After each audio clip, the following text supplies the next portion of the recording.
Good morning. It's nice to be here. Thank you for the space. No, no, thank you for joining us, Mayor.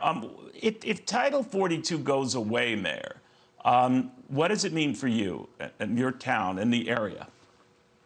Okay, good morning. First of all, I am Mayor Pro Tem for Eagle Pass. It just means, as you can see, you just said it right now, the influx of people that are coming in. I understand that Title 42 immigration, two totally different things. One's related to health. It was put in place for health reasons, and we understand that, but I'm an educator. In education, we say, use all the tools that you have, all the tools in the toolbox.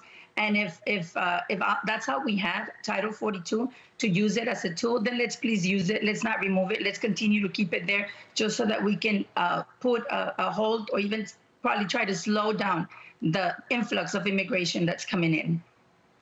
Have you, Mayor, had a chance to either reach the White House or those of the White House about the importance of keeping this, as you just said, for the time being, to remove it would be bad? You know what? No, we haven't had a chance to go over there. As a matter of fact, I plan to suggest that to our mayor, to our city manager, to our judge, anybody that would want to join us and make it over there. Obviously, they're not coming down here, so maybe it's time for us to make it over there and just let them see and ask them to see what is happening down here and what that you mentioned that he was. Got it, but he has not come down to the border. The president has come down to the border.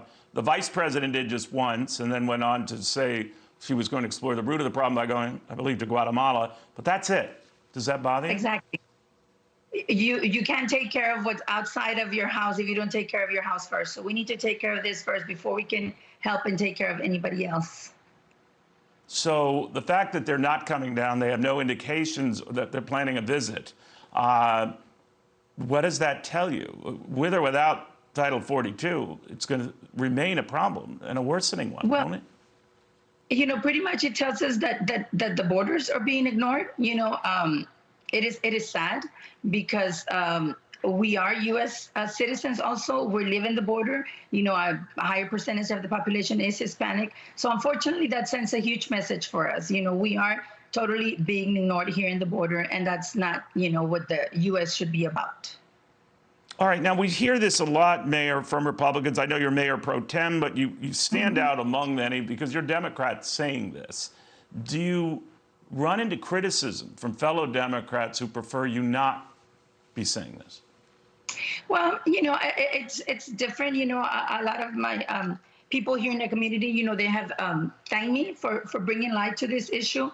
There's others that I'm sure are not very happy with it, and it's okay because at the end of the day, it is happening. It's here, and it is what it is. And so, yes, if any of my friends or coworkers or partners are upset, you know what? I'm sorry. It is what it is. We need the help. We need this Title 42 to remain in place. As I said, as an educator, we use all the tools in the toolbox. And so all I'm saying, I know that immigration and Title 42 are different things. But you know what? If that is the only tool that we have, and that's all we can use right now, please keep it in place. So, Mayor, a number of your colleagues have been critical of Governor Abbott's approach to process those who are taken at the border. They used to be processed, the paperwork and all of that in Texas. Now he sent them on to Washington, D.C., others planes to New York City and elsewhere. What do you think of that? I believe Jen Psaki at the White House had called it a stunt, a political stunt. What do you call it? Well, you know what? I'm not a politician. I'm a public servant in my city. I'm not a politician, but I'm going to tell you one thing. Fortunately for some, or unfortunately for others, he's done more for us than anybody else has. So I'm sorry. It is what, at the end of the day, it is what it is. And maybe sending those people to Washington or to New York the way they did it, maybe that'll bring attention to what is actually going on down here.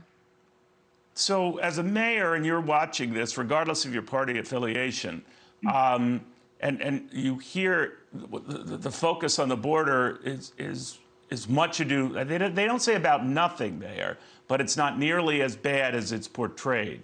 In a couple of interviews we've had, ma'am, you paint a pretty bleak picture that it's pretty bad. So who's right? Well, if you come down here and you see people jumping into the river as if there were fish in the water, would you say it's pretty bad? Yes, it is. I don't think these people are being informed. I think there's a lot of misinformation out there. I think these people don't realize that to get asylum in the United States, it's just extremely hard. Unfortunately, this is looking more like a business, and somebody's profiting a lot of money from this. And I can tell you, it's not Eagle Pass. So I don't know what is going on. I'm not, I guess, privy to a lot of the things that are going on up there. But I'm just speaking from my heart, and I'm speaking about what's going on in my community. And I can tell you that is what's going along in the whole border, not just in Eagle Pass. I mean, if people don't want to talk about it, it's okay. It's their choice. But it is what it is. Your cameras are down by the river. They're seeing it on a daily basis. They see, 200, 350, seven people. Seven people just drowned 2 days ago, I mean, I'm sorry. A 3-year-old baby, how can that be happening, And you're telling these people are thinking we cross, we stay there. You know what?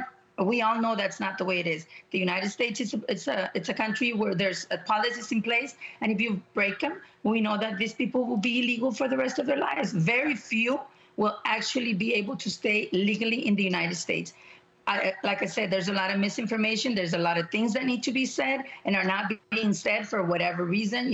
It just seems like we don't want to offend anybody anymore, so we don't say things the way we should say. So I really don't know. I'm just speaking for myself and for what's happening in my community. Unfortunately, there's a lot of people that are not, I guess, knowledgeable about the fact that this is not Eagle Pass. This is not the city. As a council person, we get phone calls as in, what are y'all going to do about all these people that are walking the streets? And what are you going to do about people that are staying here and that? That's beyond our control. We don't do that. We do local business. This is federal.